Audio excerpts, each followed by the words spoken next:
Hey guys, how are you? Hope you're all having another fantastic day. I'm back again. It's been a while since I've been able to make videos so close together, but as I said, I always take the opportunity when it arises. So yesterday I did a top 10 horror comedy splatter films. So if you haven't checked it out yet, and if you want to, I would appreciate it, if you could take a little bit of time outside your busy schedules and give it a look, because I thought it was fun to do, and a lot of people have given me responses, so it was really interesting to see what they think. But tonight I'm going back to my usual reviews. Now, this film, I'm going to say it's a French film because it's a French director and it's a French sort of production, so it qualifies as a French film. It's not a horror film, and it's from a very, very famous director. Now, it was made in 2009. This is his latest film, directed by Gaspar. If you're aware of French extreme cinema, you know exactly who Gaspar is, and you'll know what to expect in this film. I hadn't seen this film so before I actually got the DVD, so I was really excited because his other films, I Stand Alone and Irreversible, were just absolutely mind-blowing. They were masterpieces, so I was hoping that this one was going to be no different. And this is called Enter the Void. As I said, this is spoken entirely in English. This is not a subtitled film. So although it's French, it is spoken entirely in English. So the story is as follows. Oscar and his sister Linda are recent arrivals in Tokyo. Oscar's a small-time drug dealer, and Linda works as a nightclub stripper. One night, Oscar is caught up in a police bust and shot. As he lies dying, his spirit, faithful to the promise he made to his sister, that he would never abandon her, refuses to leave the world of the living. It wanders through the city, his visions growing ever more distorted, ever more nightmarish. Past, present, and future merge in a hallucinatory maelstrom. So what we have here is the main characters, their brother and sisters, they're young adults, and they've had a very troubled childhood. There's a tragic event, which I'm not going to go into details about. You're going to have to watch it to find out for yourself. But this tragic event was very, very traumatic, and it has affected them as young adults.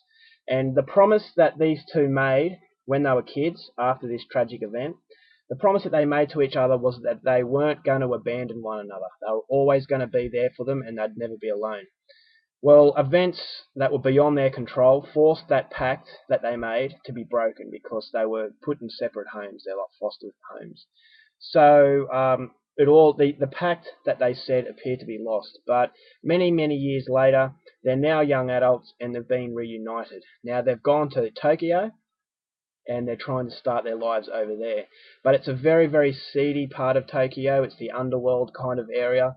The girl, Linda, the sister, she is a nightclub stripper, and Oscar is a part-time drug dealer. So they've decided to go down a very sort of seedy and dirty route. Events unfold one night, which leads to Oscar being shot during a drug raid by the police. So he ends up dying, and he goes into the afterworld.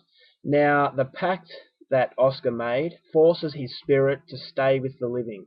He can't interact with living people, but he is watching over his sister as she's trying to get on with her life, and he follows her in her effort to get some peace of mind.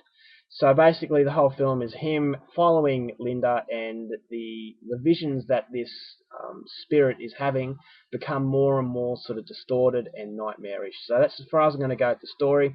It doesn't follow really a solid sort of storyline. It's just a bit of just following someone's life after, and it does go into the debate and the mysterious sort of quality to do with the afterlife.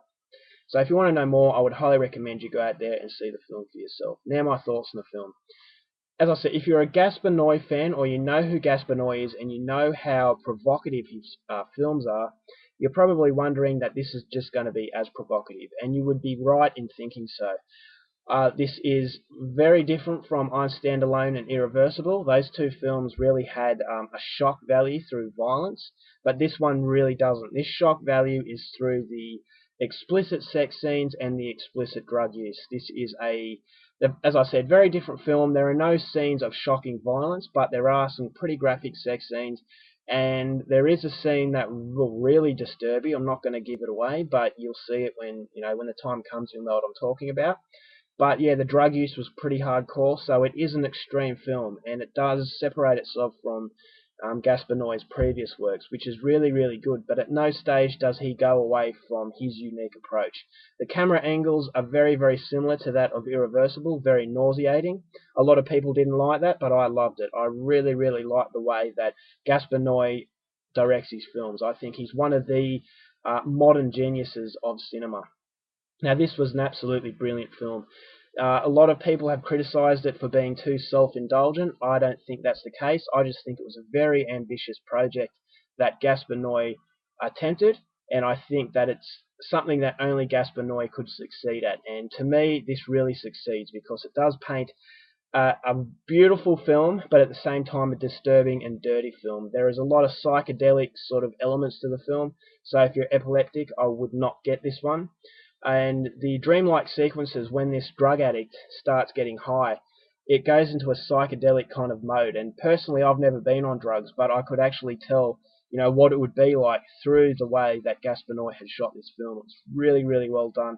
Just very bright colours, and it was kind of like you're in a completely different world, which is what the actual actor who was playing Oscar was going through. So you're going on a mind trip with this character, which is what I like about Gaspar Noé's stuff so much, is that in Irreversible he kind of puts you in the character's shoes. So it's a really, really unique sort of way, and I've never seen that happen before with me. And only Gaspar Noé could pull off something like this. The acting was great. Little known actors, I hadn't heard anything about them, but I thought they did a fantastic job. I would have preferred it to be in another language because some of the actors kind of had accents, so I didn't think it was obviously it wasn't their native language. But I do appreciate the fact that Gaspar Noé once again is trying something different. And although this film is very different from his previous works, it still has enough value to be on its own. I actually think that this one is better than Irreversible. It's my favourite Gaspar Noé film. I think it's a rare sort of masterpiece. Very, very sad film, and as I said, a very sexual film.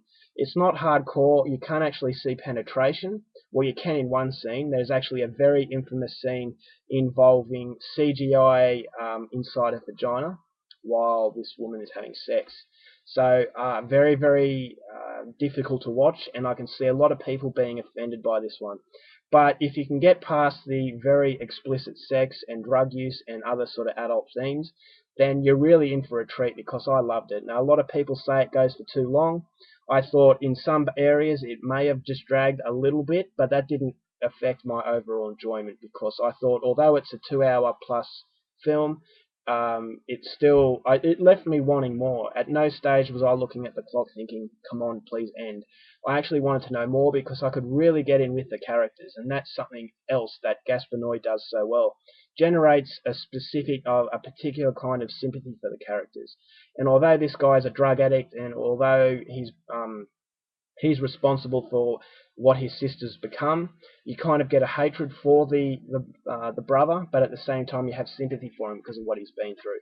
And you've got sympathy for the sister as well. And then you've got the seedy Tokyo underworld, not really gangsters, but really seedy sort of nightclub owners, and you've got people who run sex hotels. So the whole film is really just uncomfortable, but at the same time it's a beautifully made film.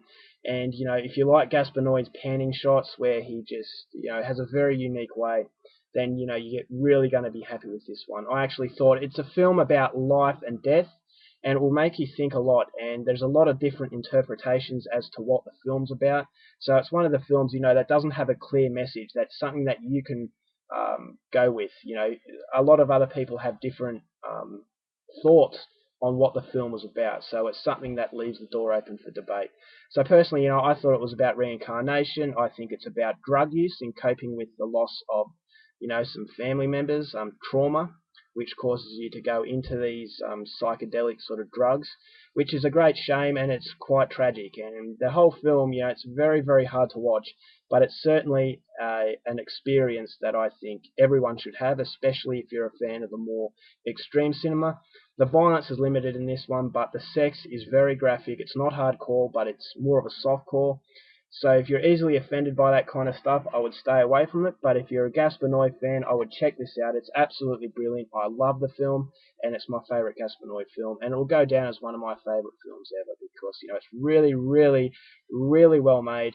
Gaspar needs more encouragement because he's a modern day genius in the cinematic world. He's got his own style, which is really rare these days. So this one will definitely not disappoint you if you're a Gaspar fan. And if you're not, and you want to see something that'll challenge you, then I would definitely check this one out. Alright guys, that's my review for tonight. Hope you enjoyed it. Until next time, take care of yourselves, and I'll see you later.